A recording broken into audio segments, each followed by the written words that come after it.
SCP-460. Tempête à spiritisme. Classe, Euclide.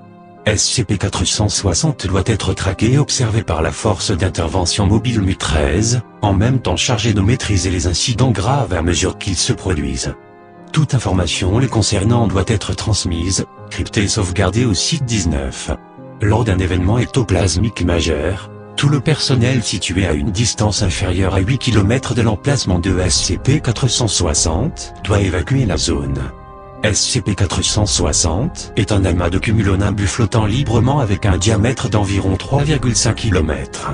En temps normal, SCP-460 prend la forme d'un grand anneau et n'est pas affecté par les conditions météorologiques standards, comme le serait un nuage ordinaire de sa taille et de sa forme. La composition du nuage en lui-même est typique, avec 98,7% d'eau gelée. En revanche, les 1,3% restants du nuage sont constitués d'une forme hautement active d'ectoplasme, ce qui confère à SCP-460 ses propriétés uniques. La plupart du temps, SCP-460 est inactif, flottant à une vitesse généralement relative à la vitesse actuelle du vent autour de sa localisation. Occasionnellement, SCP-460 va s'arrêter, souvent au-dessus d'un endroit modérément peuplé.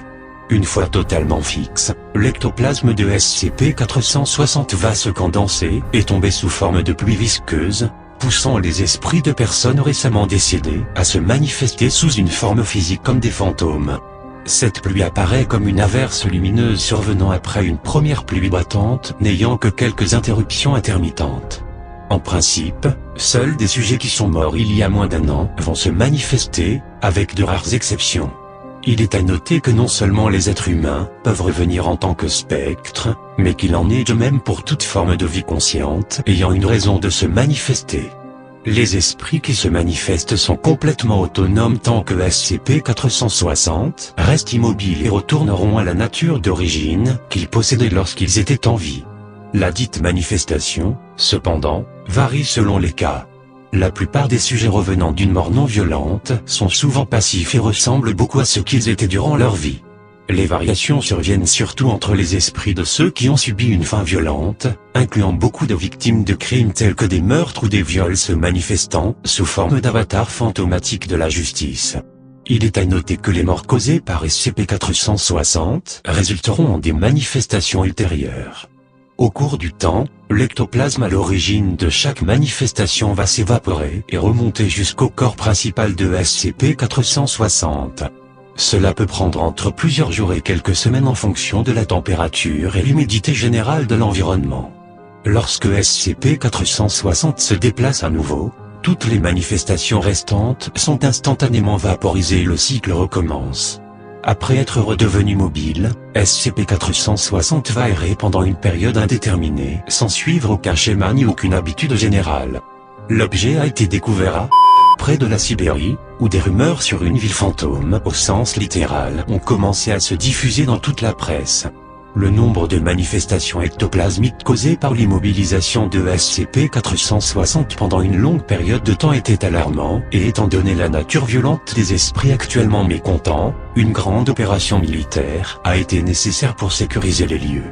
Les membres du personnel ayant survécu constituent à présent la force d'intervention mobile connue sous le nom de MU-13 alias Ghostbusters. SCP-460 a immédiatement été classifié comme Keter, les recherches se concentrant sur la prévision de ses mouvements afin d'éviter tout incident futur. Addendum, en raison des conséquences ou de l'absence de conséquences des incidents 460B et 460C, l'objet a été reclassifié Euclide. Rapport d'observation 460A. Tous les rapports essentiels venant de MU-13 doivent être listés et formatés comme suit. Sujet, Amy Glasgow, une ancienne ménagère et mère de 3 enfants. Date du décès. Lieu, Liverpool. Cause du décès, accident de la route. Description, la comparaison avec des enregistrements datant d'avant le décès montre peu de différences physiques par rapport à la manifestation. Le sujet est retourné à son ancienne maison et s'est réconcilié avec son mari et ses enfants. Premier cas noté d'évaporation prématurée, une semaine avant l'évaporation standard. Sujet, Richard Bellington, un ancien superviseur des quais en lien avec les crimes organisés. Date. Date du décès.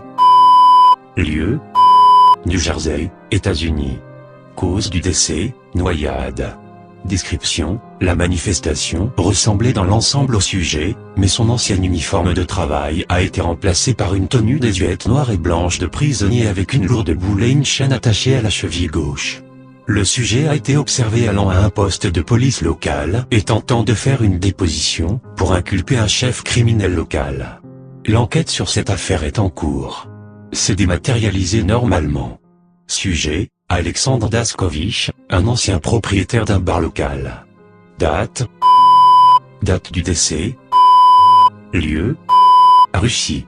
Cause du décès, traumatisme cérébral. Description, la manifestation ressemblait à une version monstrueusement musclée du sujet et démontrait un comportement extrêmement agressif. Elle fut impliquée dans une attaque des propriétaires de son ancien bar, menant à une mort immédiate due à un traumatisme extrême. Il y eut 2 autres morts après qu'un incendie à l'intérieur eut consumé le bâtiment. La cause de l'incendie est toujours inconnue. C'est dématérialisé peu après. Sujet, Kong Mushen, un ancien officier de police. Date. Date du décès. Lieu, province de Chine. Cause du décès, crise cardiaque. Description, la mort est survenue lorsque SCP-460 était sur les lieux. Le sujet a tenté d'appréhender une manifestation, ce qui a aussitôt révélé sa vraie nature. L'arrêt cardiaque a résulté du stress provoqué. Le sujet s'est manifesté normalement et, après un état initial de confusion, a continué de se comporter comme un officier des forces de l'ordre jusqu'à sa dématérialisation. Sujet, Alex Graal, un ancien tueur en série notoire. Date. Date du décès. Note. La mort est survenue 7 ans avant la manifestation. Lieu. Allemagne. Cause du décès, fusillé. Description, aucune ressemblance avec le sujet avant le décès, ressemblant à une interprétation déformée et dérangeante d'un troll scandinave. C'est manifesté à l'emplacement où il est mort, un hôtel où le sujet a été abattu par les forces de l'ordre. Le sujet a procédé à l'assassinat et au démembrement partiel de la plupart des membres de la clientèle et du personnel de l'hôtel. C'est dématérialisé peu après avoir été neutralisé par MU13. Premier cas de manifestation d'un sujet mort longtemps auparavant. Sujet, James Strater, un ancien médium spirituel renommé. Date. Date du décès. Lieu. Géorgie, États-Unis. Cause du décès, données supprimées. Description, le sujet semble incroyablement fier d'avoir été dans le vrai, la première chose qu'il fit après sa manifestation étant d'informer chacun de ses critiques de ce fait. C'est dématérialisé plutôt, premier exemple d'être vivant capable d'influencer les esprits qui se manifestent physiquement. Sujet, Spot, un ancien animal domestique canin. Date. Date du décès, inconnue. Lieu. Irlande. Cause du décès, inconnue. Description, le sujet semblait être une manifestation d'un chien de plusieurs races, dont l'héritage est invérifiable, portant un petit collier avec le nom Spot gravé dessus. Lorsqu'il fut en contact avec MU13, le sujet interagit tristement avec plusieurs membres de l'équipe. Le sujet a suivi MU13 pendant l'intégralité de la session. C'est dématérialisé normalement, au désarroi de MU13, qui avait fini par apprécier sa compagnie.